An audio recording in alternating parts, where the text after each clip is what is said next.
এবং আল্লাহ রাসূল সাল্লাল্লাহু আলাইহি ওয়াসাল্লাম যাওয়ার সময় বলে গিয়েছিলেন, আমি চলে যাচ্ছি কিন্তু আমার আদর্শ থেকে যাবে। আল্লাহ রাসূল সাল্লাল্লাহু আলাইহি ওয়াসাল্লাম বলেছিলেন যে তারাকতুম ফিকুম আমরাইনি লাং তাদিল্লু মা তামাসসাকতুম বিহিমা। আমি তোমাদের নিকট দুইটা জিনিস রেখে যাচ্ছি, তোমরা যদি এগুলো ধারণ করতে পারো তাহলে তোমরা পথ হারাবে না।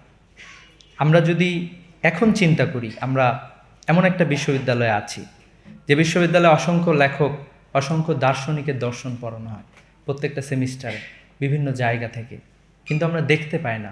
দু একটা ডিপার্টমেন্ট ছাড়া আল্লাহ রাসূল সাল্লাল্লাহু আলাইহি ওয়াসাল্লামের জীবন পাঠে তেমন কোনো আয়োজন আসলে নাই।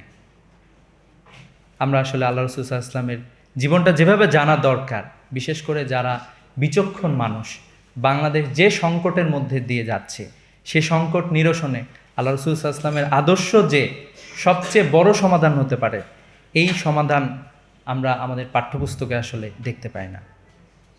আমরা আদর্শ নেতা হিসেবে হযরত মুহাম্মদ সাল্লাল্লাহু আলাইহি ওয়াসাল্লামকে দেখতে পাই যে আল্লাহ রাসূল সাল্লাল্লাহু আলাইহি ওয়াসাল্লাম অসংখ্য স্বপ্ন দেখাইছিলেন। আজকে যেমন আমরা দেখতে পাচ্ছি, অলরেডি আমরা বলা শুরু করেছি